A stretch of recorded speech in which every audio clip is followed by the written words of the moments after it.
Introduction.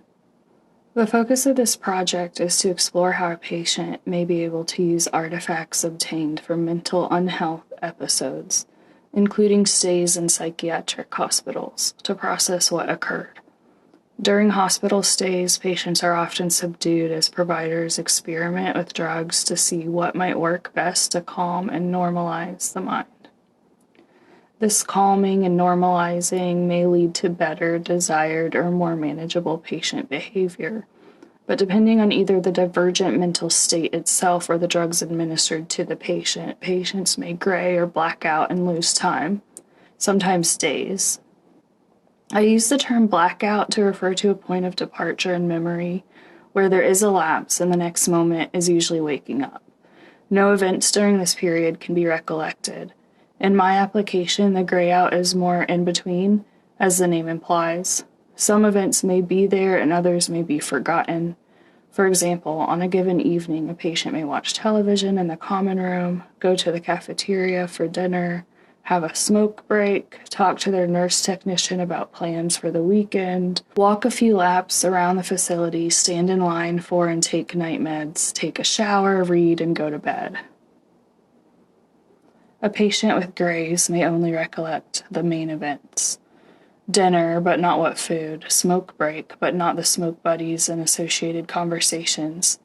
That the nurse tech was working on that shift, but no recollection of interaction. Laps, but no idea if it was few or many. And then med, shower, book, bed, a blur of 1 or 2 frame images. Memories captured in these insecure mental states may be absent, distorted, or otherwise lack sense. The patient will leave the hospital with a stack of papers offering clues when or if they are ready to look. Some patients may choose not to and choose the fog of forgetfulness, wrapped in shame, willful ignorance, apathy, or denial. Others may want desperately to understand what just happened. For those in the second camp, the papers become found material, not unlike objects unhidden through an archaeological dig, evidence of self in another space-time. This may be self-unrecognizable from a context otherworldly and should be approached gently with the mantra of an anthropologist. Do no harm to the human subject being studied. Do no harm. My interest and thesis are that perhaps working through these materials can be therapeutic by producing new pathways of thinking about the events. I must note I am not a neurologist or psychologist or have any credentials that allow me to speak on what is physically shaping the brain through this work, but as a bit of a rhetorician, I understand the power of persuasion. If I can think myself into identifying with a new perspective, stance, or argument, that movement into a stronger point of view can form a vantage and affect or transform life. I hope my proposed exercise is not understood as positive thinking or a brainwashing technique, for it is more stoic than that. It is accepting the good with the bad, seeing all of Rilke's beauty and terror, and then acknowledging that we have access to the same wells. Though we may not be able to choose what touches us, we can choose how or if we touch back. I will demonstrate what I mean shortly. In addition to the documents the patient takes with them when they leave, patients created pre or directly following hospitalization are also of interest to me. In less severe cases, or cases that do not elevate to the level of requiring or attaining psychological mediation or attention, hospitalization may not occur. So then there are no strict dividing lines of the prodromal stage, crisis, episode, diagnosis, and treatment and release into therapy and processing. Though my conception of the proposed method centers around the hospitalization event as a formalizing and defining characteristic that indicates and validates that an episode has taken place, the reader can mentally extract references to hospitals where they are inapplicable to a case in point. With or without hospitalization, I am concerned with any content created or generated concerning the patient during an episode. Additionally, I'm biased toward imagining these events as manic or heightened states, and may occasionally include details that reveal this bias. But my proposed method of after-action reviewing the episodes could have transdiagnosis potential as a template for depressive, traumatic, drug-induced, unexplained, or other psychological events. Working with a trained therapist or writing creative doula of sorts may prove to be beneficial for setting left and right limits for individual body, minds, and circumstances surrounding events, while noting again that I am not one, and this essay is exploratory in nature. Types of found material for analysis of psych episodes.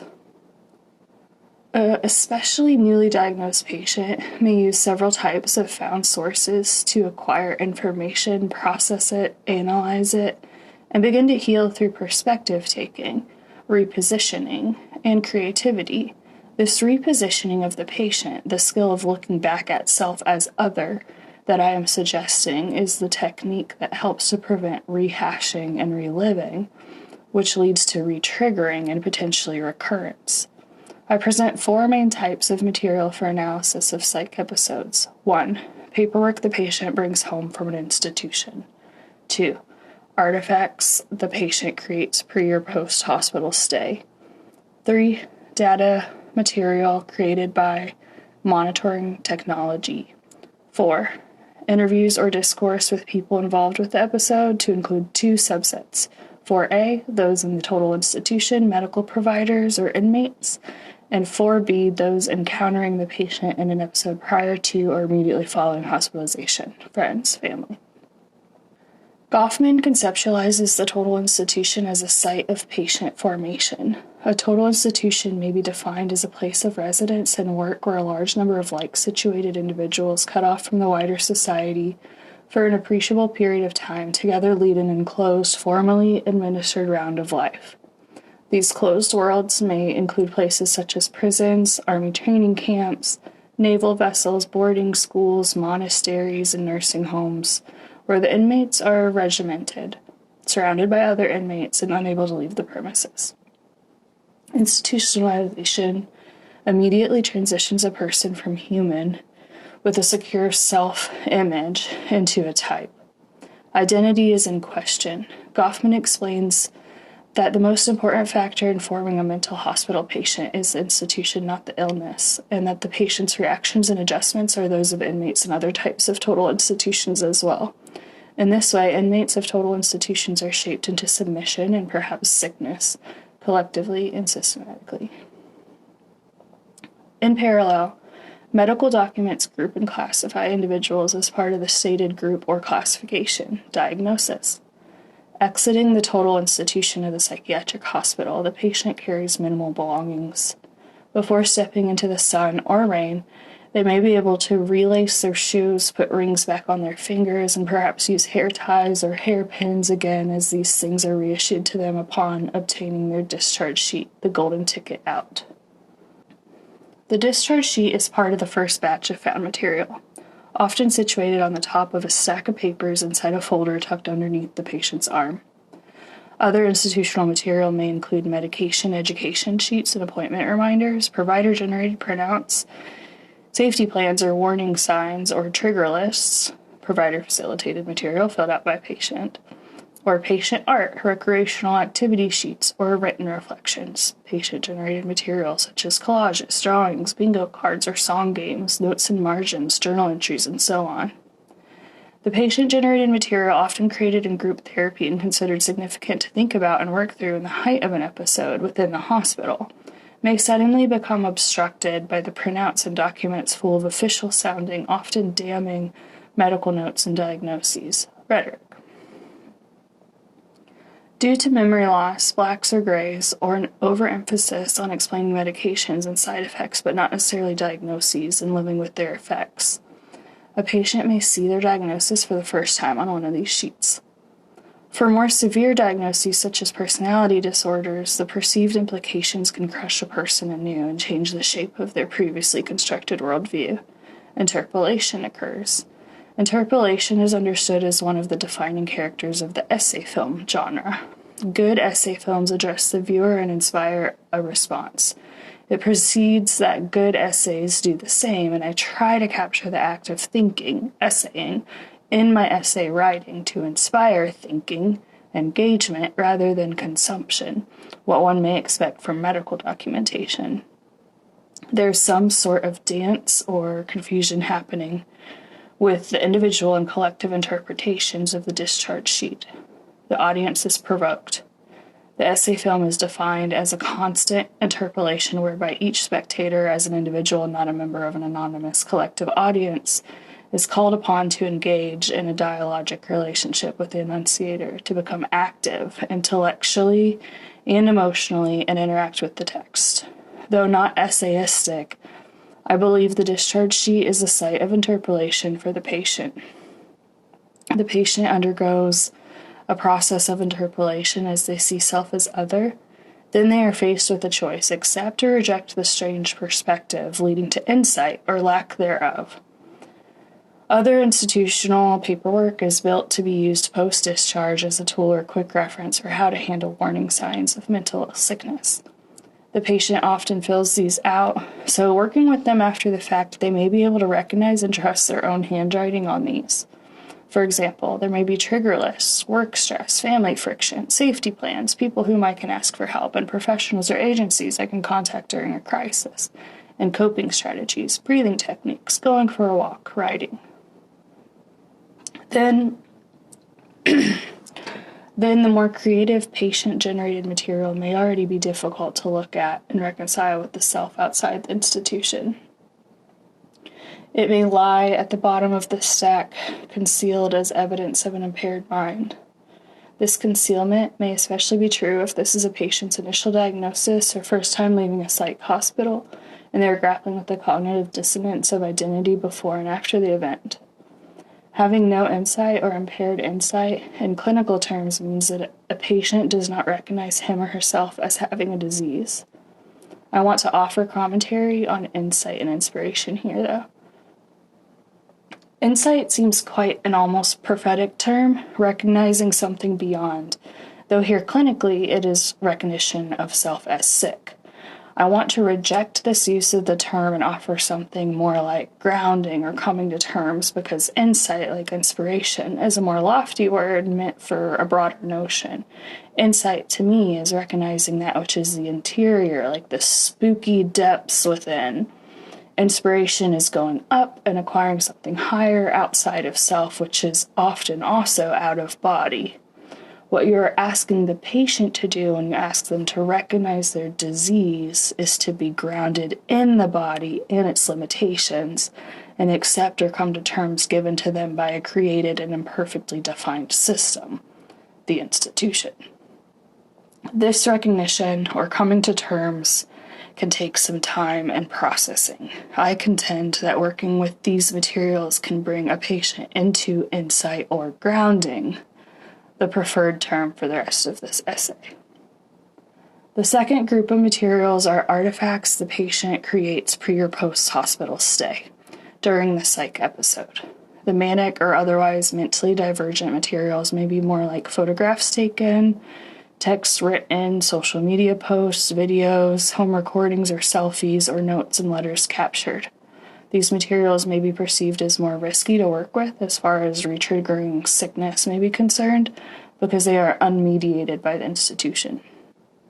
These are raw, patient and episode samples created without a proposed medium such as a sheet provided with prompts and group therapy, and without facilitating professionals such as a recreational therapist or psychologist. They may or may not represent an unmedicated mind. If a patient looks too closely and reflects on these materials, could the mind cycle through those old familiar neurological pathways that are unhelpful to stability? The answer is yes. This is why repositioning is critical. Trilling contends with the question, should artists seek psychoanalysis or does treatment kill creativity? His writing challenges the assumption that creativity comes from underlying neuroses by stating that a degree of neurosis exists in all humans. We are all ill. But even a universal sickness implies an idea of health. Of the artist, we must say that whatever elements of neurosis he has in common with his fellow mortals, the one part of him that is healthy, by any conceivable definition of health, is that which gives him the power to conceive, to plan, to work, and to bring his work to a conclusion. For my purpose with this project of dealing with works obtained or created through madness, I think Trilling's assessment supports the idea that the creative's analysis of the material can still produce good art while looking back at, instead of in the midst of, illness. I like to use the phrase spectrum of inspiration to discuss the relationship between creativity and mood as it relates to sickness and health, acknowledging the spectral nature of sick and healthy. Heightened states can lead to an excess of ideas and expression, but they do not always lead to production.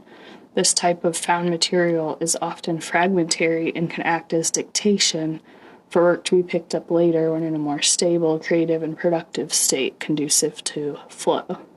But the mental state must be positionally different. Creativity is often best served after coming down from the mountain of inspiration and working out what was perceived on high down low among the weeds with tools in a disciplined posture and in tranquility.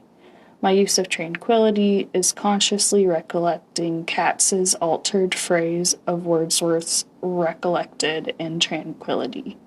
It is forgetting oneself and then using all of oneself in the application of the inspiration. Similarly, recollecting through the use of found objects as touch points can aid in creative vision. The outpouring of response to events necessarily formed and channeled into art is not what I am talking about. Katz is right to ask, if our pain or the resymbolization of it is archetypal, how could confessional poetry ever offer a means of healing at all? I am demanding a self repositioned outside of self, out of body, mind, insofar as we can, but not into an archetype unfamiliar with the intricacies. Pain is not resymbolized in this work. Our relationship to the pain or another affect of concentration is. Katz had this hunch too when he asks, does it involve re-seeing, reimagining not only the piece but the self too? Writing, changing it, rethought, if not entirely new? Yes, this is what it involves.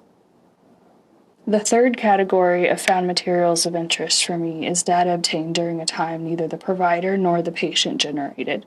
This data material is instead created by monitoring technology. Entry points for analysis could be surveillance camera footage, browser search history, credit card transactions, or health statistics obtained from a wearable device, paying attention to data such as steps or heart rate to reveal activity level and sleep hours and quality, to reveal rest or deprivation. On a practical level, how should these materials be processed after the fact?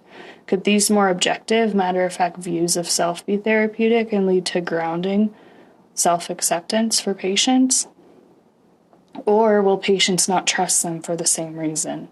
Although metaphors are drawn between computer and psychological processes, how can a man-made thing actually reliably represent man? People are the fourth and final group that could be fruitful when gleaning found materials. The content for analysis would be interviews or discourse with people involved with the patient's episode. The two subsets of people are A, those in the total institution, medical providers or inmates, and B, those encountering the patient in an episode prior to or immediately following hospitalization, friends, family. Considering the institutional group, it might be helpful to note the emphasis on group therapy within psychiatric hospitals. However, the relationships and bonds formed with people during group are routinely severed, similar to the prompt disconnect and disassociation from the paperwork created during group upon leaving the facility. How helpful might it be to maintain relationships with battle buddies who knew and supported the patient at their most mentally vulnerable? These are rare spaces where masks are removed. Patients may feel seen for the first time in forever, and then they are asked kindly, for society's sake, to pick the mask back up. Often, patients are advised against linking up with each other in the real world, but could it be helpful, perhaps less isolating, or must we guard against retriggering? Could organized group therapy be offered after discharge? How could art, creative, and recreational therapy be extended beyond the hospital visit? There may be much to learn separate from the institutional frame from interviewing friends, family, or coworkers who encountered the patient before or after the hospital stint. Though possibly painful, grounding, personal and clinical, may come from speaking with those who interact with the patient during the episode. Informal conversations may prove useful, but more formal interviews with prepared questions should be considered for therapeutic use. Interviews could be recorded and transcribed for subsequent content analysis. Field notes taken during the interview may be helpful for capturing general impressions and feelings that may emerge from the patient turned interviewer who is interviewing while also internally responding. This rapid role switching from the observer to the experiencer and back again could be therapeutic and help the patient understand the self as other. Though I have long proposed a method for working with found material from mentally ill states, these are mere suggestions. The reader will find my personal application of the method to be imperfect. Feyerabend in his Dadaism, which does not take self or method too seriously, was a man after my own heart. In the end, I reposition for my own growth. When I see myself as other, I see myself as anyone and everyone. I contain all of the good and all of the bad. I am my own compassionate witness. I have grace for that person, for the child she once was, and in many ways continues to be. I grow roots deeper than observable and conquer heights beyond my body's contours. I come to know that I do not know, and precisely there is grounding.